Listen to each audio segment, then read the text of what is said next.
Welcome back. It is Big Talk with Todd and Noah, presented by Xfinity. We've got a lot to go through, per usual. Coming back from Penn State in what was whiteout energy, Todd. And we got the full whiteout energy, Penn State with a nice win. But it's always good to be back in State College, most specifically because I get to see everybody around there going, oh my gosh, Todd Blackledge, as we're walking around. That part was nice. Yeah, it's always fun for me to go back, and it's homecoming, and so I saw some, a lot of former Penn State players, and Chuck Fusina, who was the quarterback before me at Penn State. He has a big tailgate once a year, and he does it for homecoming. So I got to see Chuck and some of the guys that played here in the era when I played, and so that was fun. Yeah, that was fun. And the whiteout energy, I guess you might as well just say it was a whiteout. I mean, it was every bit of a whiteout of what it will be in a couple of weeks when the official whiteout game happens against Washington. Yeah, 1,000% honored the 94 team, which was awesome to see as well, and deserved flowers there. Let's get right into it. And speaking of flowers, a couple undefeated teams still in the Big Ten, 5 of the 18 teams without a loss, and a couple of them maybe a little more surprising than others. And let's start with the newest member of the top 25, and that is Curt Cignetti's Indiana Hoosiers, who are now 5-0 for the first time since 1967 after an impressive win over Maryland, 42-28, and they just keep rolling, Todd.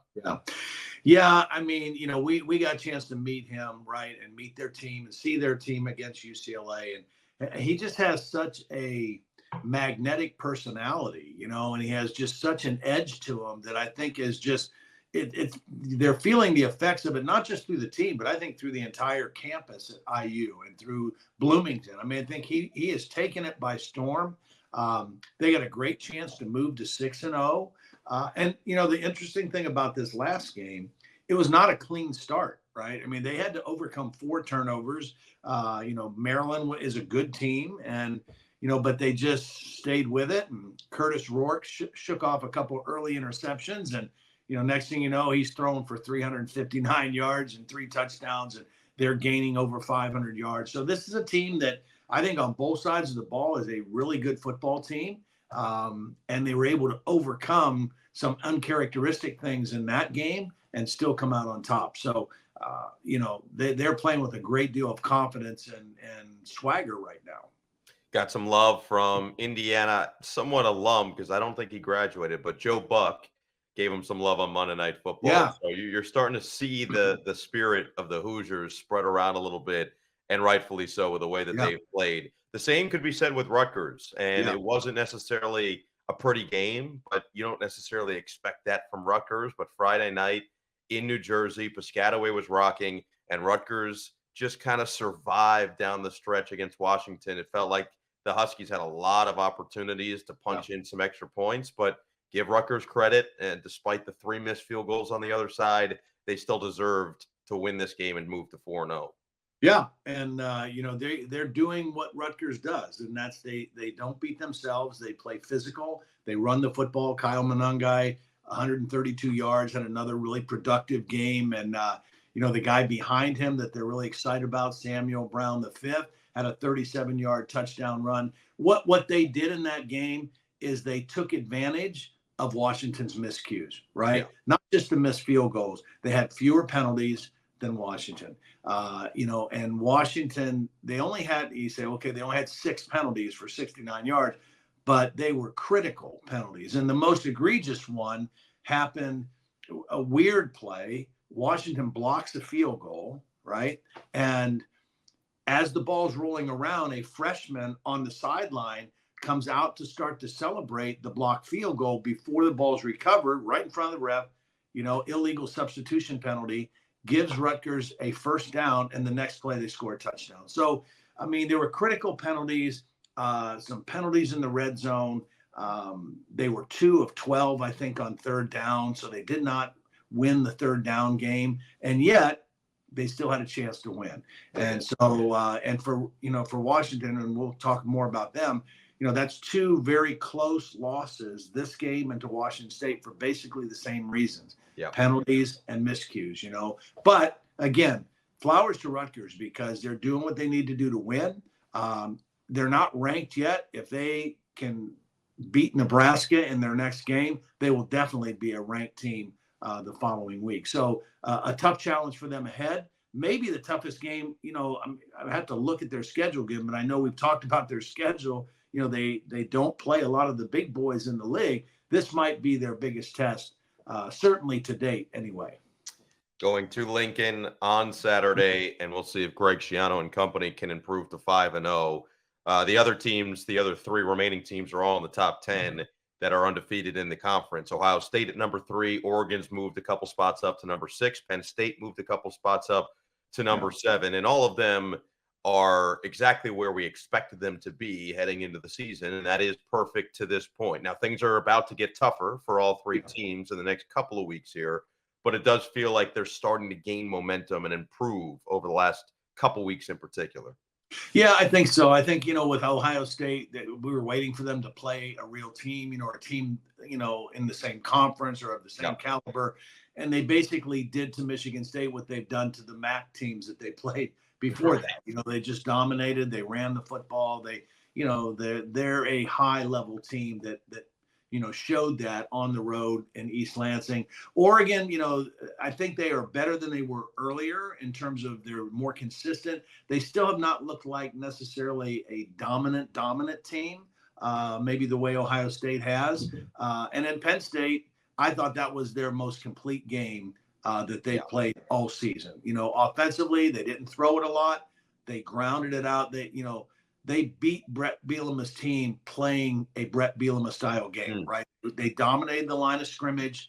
And then their defense, which had been, we documented going into the game, they were kind of lacking the numbers of chaos type plays, the sacks and the tackles for loss and the takeaways, and all that happened in this game. So I thought it was their best game on both sides of the ball, and they clearly dominated the line of scrimmage.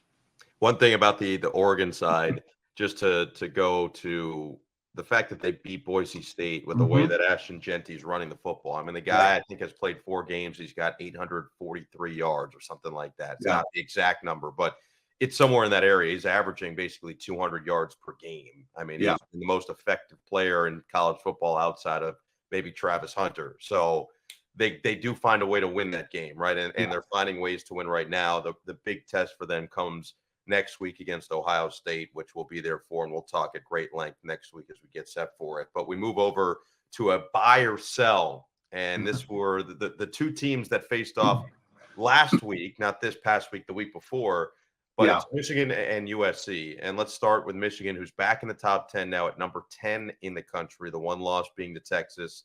And we've seen the difference now with Alex Orji at quarterback the last 2 weeks. They've resulted in 2 wins, but they're not necessarily convincing wins. It's been grinded out. It's been get one critical stop. It's been get one critical drive. 2 weeks ago against SCU was the Mullings long run to set it up and eventually win it. And Mullings has been probably their best player, at least offensively, 111 yards, 2 touchdowns this past week in their win over Minnesota. But Minnesota had an onside kick that looked like they recovered in a 3-point game after trailing by many scores. It was, I think, 24-3. Early in this game. Michigan was 24-3 entering the fourth quarter. In complete control. Michigan was in complete control of this game. Give credit to PJ Fleck's team for the way they fought, and Max Brosmer did a great job leading that team back, and it felt like they were going to have a chance to go at least try to tie or win the game. Right. And there was an offside call that the Big Ten is now going to try to institute a rule change basically to fix. But all that to say, Michigan got the win. So are you buying or selling an offense for them that's sustainable with 2 straight victories?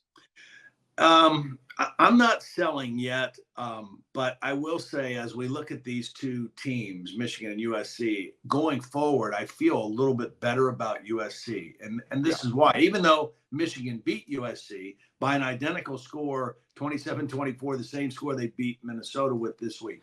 But the reason is the offense in the passing game, they can't be so one-dimensional and continue to beat people. And I don't know that their running game is as dominant as it has been in other years, but Mullings has given them a huge boost. It's so funny because when I was on the field before the first game against Fresno State, Dave Abloff, their sports information director, came up to me, and I was standing right by Khalil Mullings, and he said, he's going to have a great season this year. And he's been right. I mean, Khalil Mullings, without him, Michigan wouldn't be where they are right now. They wouldn't be ranked. They wouldn't have the record they have. So because Donovan Edwards, for whatever reason, has not done what they thought that he was going to do this year in his final year. So, I would say, Alex Orji, even though he did complete 10 passes out of 18 attempts, and he did throw a touchdown, it was still well under 100 yards of pass offense. He had an interception. He had a fumble. He's still growing and learning as a quarterback.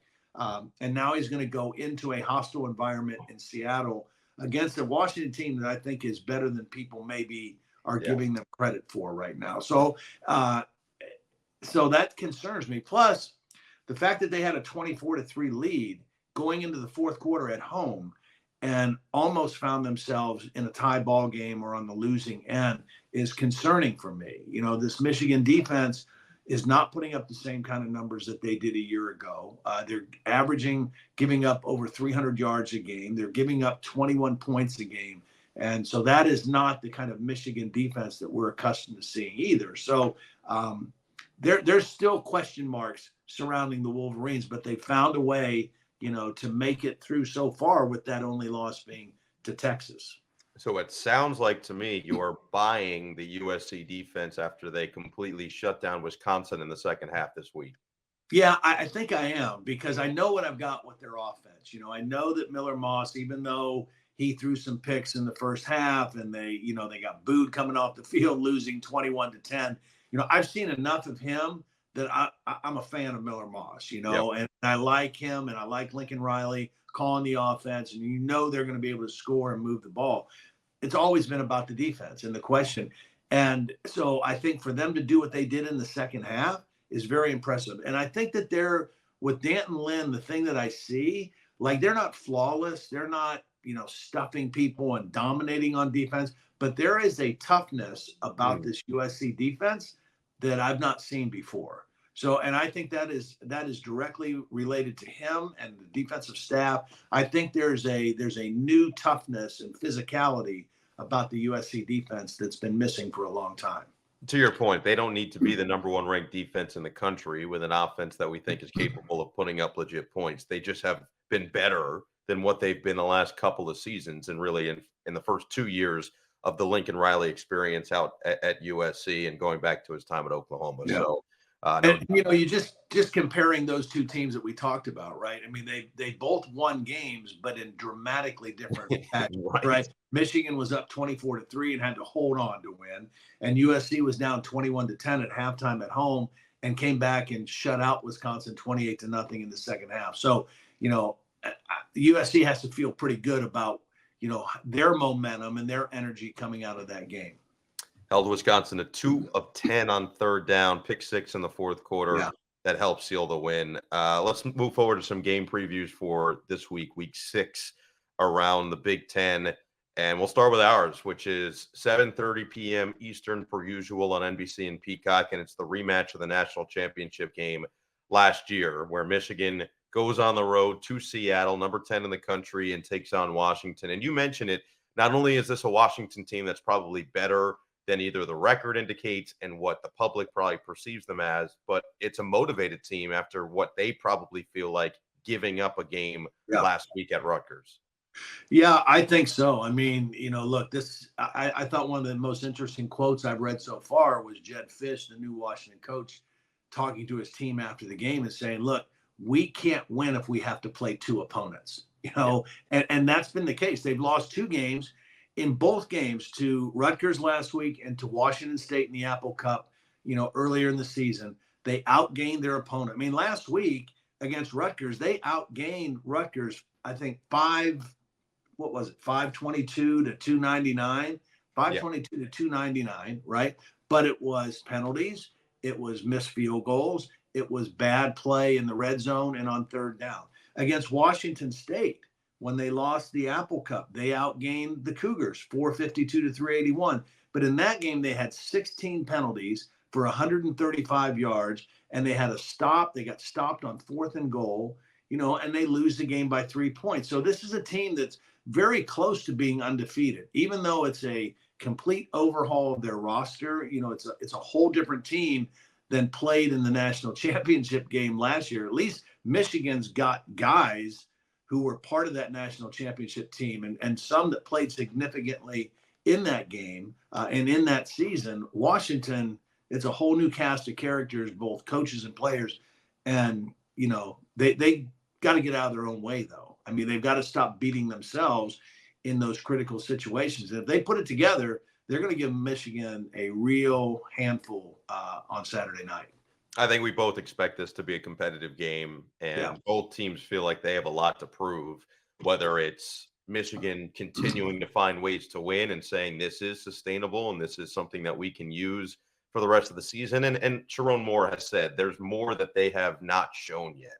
At least that's what he's telling everybody publicly, is there are other packages they're not using, whether it's other quarterback use. We saw Davis Warren obviously early, haven't seen any of Tuttle. And you've got Orgy in there, who obviously running wise, they have a lot that they can offer. Curious to see what they go to now moving forward with each game. The other game that really stands out this week in the Big Ten is Iowa, and that defense and that running game going on the road to Columbus, number 3 Ohio State on CBS, 3:30 p.m. Eastern. And you mentioned for Ohio State, okay, first test against a quote-unquote conference opponent, and they just completely beat up on Michigan State. But this is a different level, certainly defensively. And Caleb Johnson is one of the best running backs in the country and has shown that week in and week out. So this is a real test now for Ohio State now at number 3. And if they can go out there and really showcase what they've been doing against this level of team, it changes the conversation.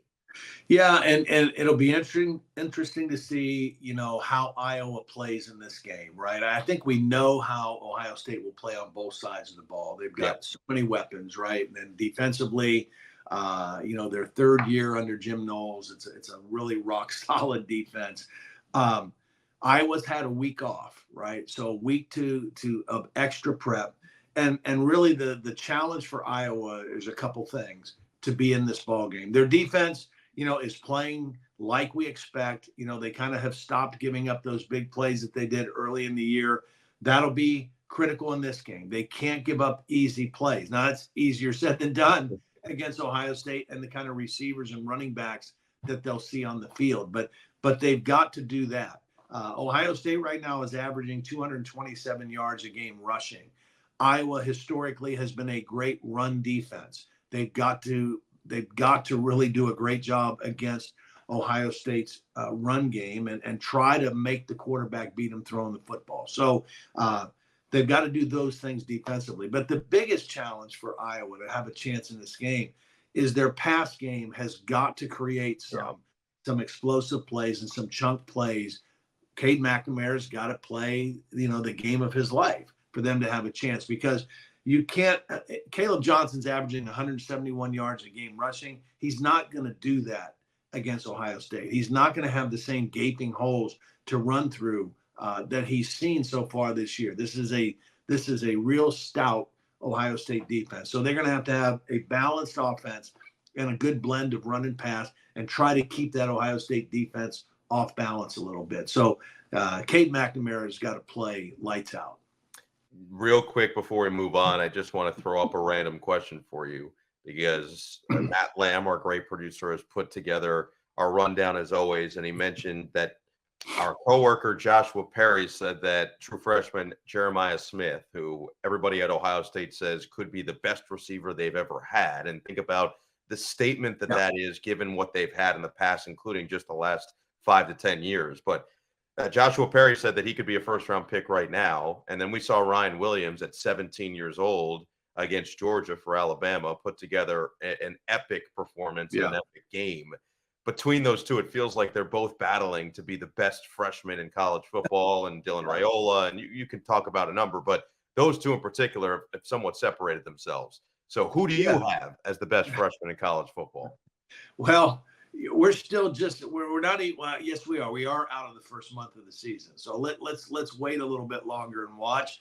But those two guys are certainly, really catching people's attention. I think they're different too, right? Ryan Williams is, he's a smaller, great speed, very acrobatic kind of athlete. Yep. Jeremiah Smith is a grown-looking man. I mean, I think that's the thing that makes Joshua Perry and some of those guys say what they're saying about him is he came into Ohio State looking like this. He hasn't even been in the Buckeye weight program, maybe just through the spring, and he looks like a grown man. He looks like a veteran already, and is playing lights out. So I have for me, I've just seen highlights like everybody else. I can't wait to really dive in and study him on tape as we get ready for the Ohio State-Oregon game in a couple of weeks. But I think everything that people are saying is he's as good as advertised. I'm pumped. I can't wait to see him in person. He has been awesome so far, and so that'll be a big test going to Eugene. But that's still a week away. Let's stick with this week, and let's start. Let me bring up one thing because I don't think we've mentioned his name,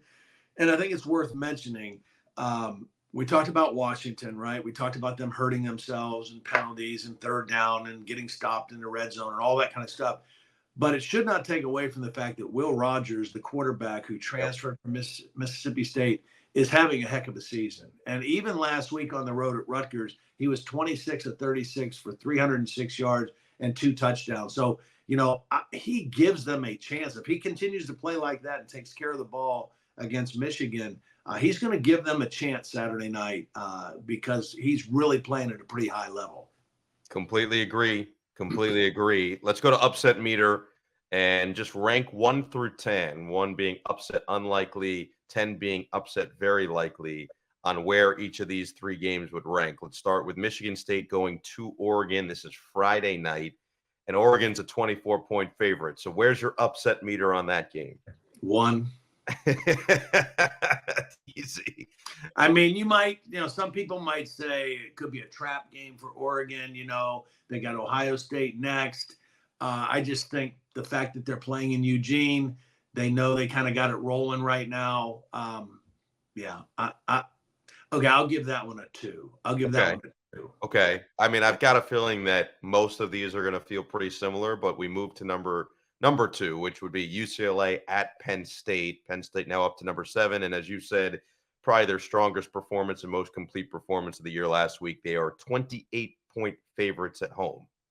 Yeah, that one I am giving a 1 because I just think Penn State is coming off their best game. I think they know what they've got throwing the football with Drew Aller. Their offensive line and run game, looked great. And their defense, really came of age, I think, with Tom Allen in this last week. So, yeah, I think that one's a 1.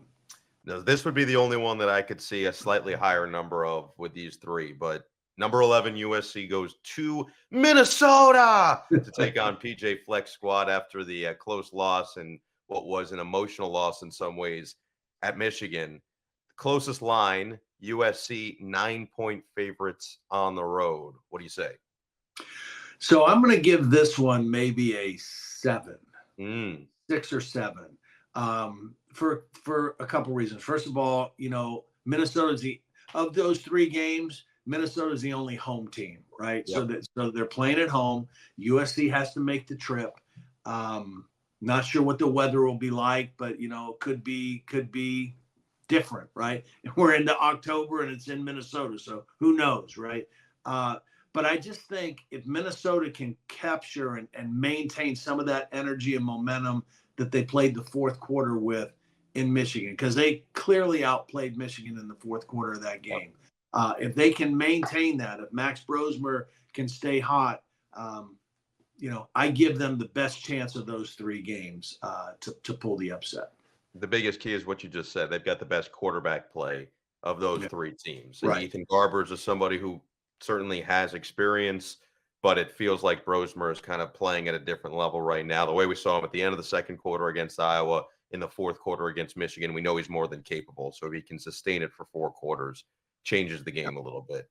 As we move to our Xfinity Big Connections, and let's go to our game for this weekend. Last time that Michigan and Washington played, we know it was the national championship game. That's where Michigan defeated Washington 34-13, first national title since 1997.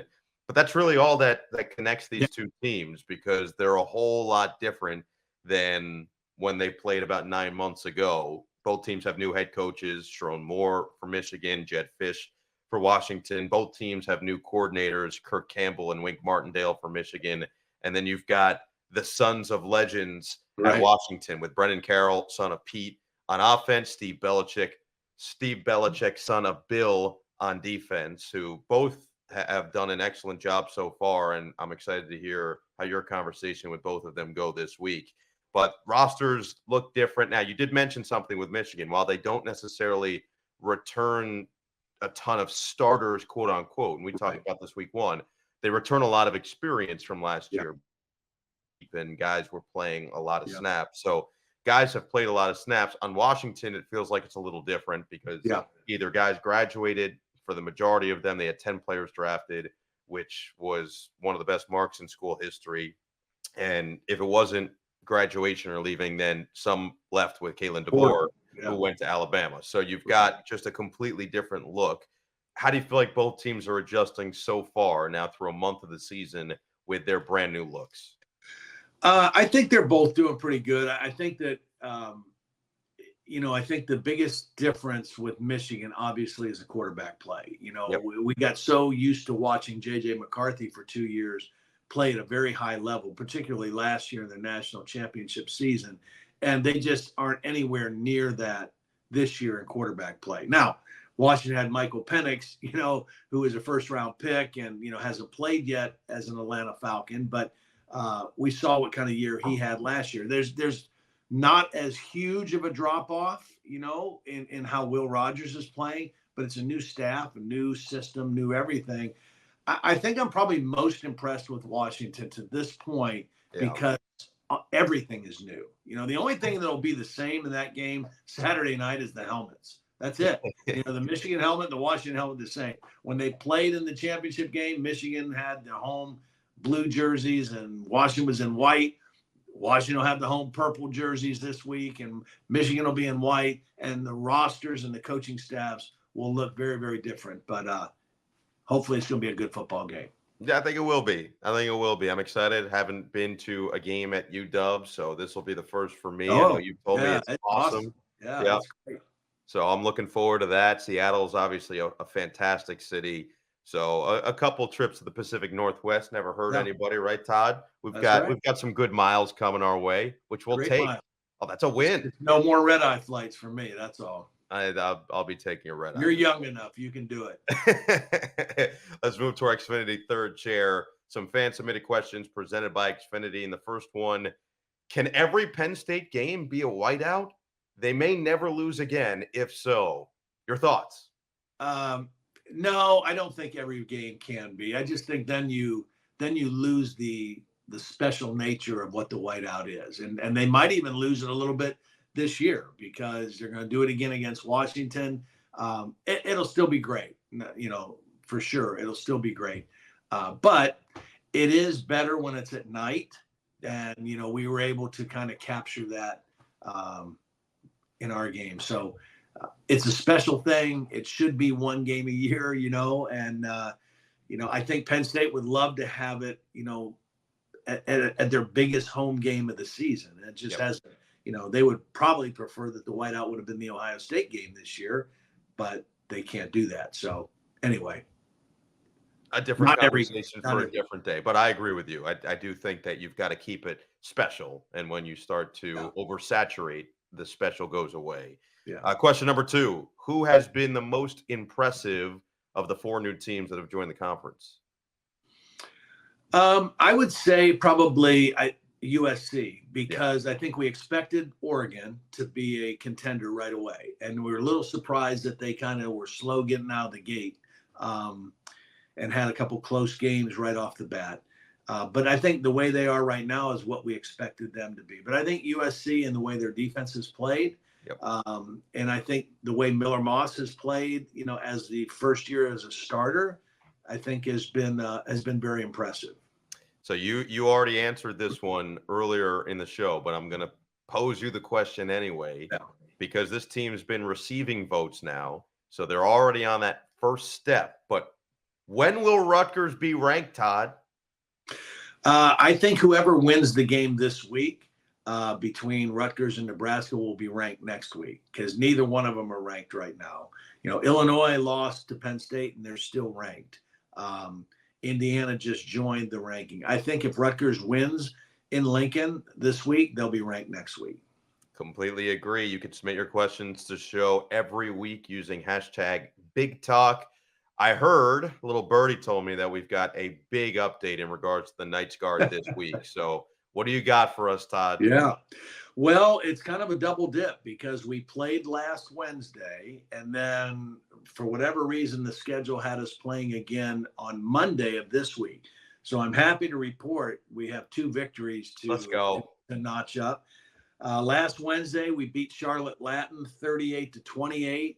The game was really not as close as the score indicated. We put a bunch of guys in the last part of the game, and we gave up a couple scores, but played really well, controlled the action there. And then last night, Monday night, we played our arch rival, Providence Day School. The schools are actually on the same street. What? Yeah, they're literally. Is this like West Side Story? Like a mile apart from each other, these 2 private schools. And that is our arch rival. It's the high school team's arch rival. And so we were able to beat them 38-14. And that was a really good win for our guys. Speaking of Red Eyes. Providence Day, too. Yeah. So. Right. Speaking of Red Eyes, your head coach had to take a red eye just to make sure he made it for, thankfully, what was a win yesterday. Yeah. Well, and wait a minute. Let me go up a step further. He took the red eye in order to be there also for our 7 a.m. walkthrough in the gym before school. Okay. He came directly from the airport, no sleep.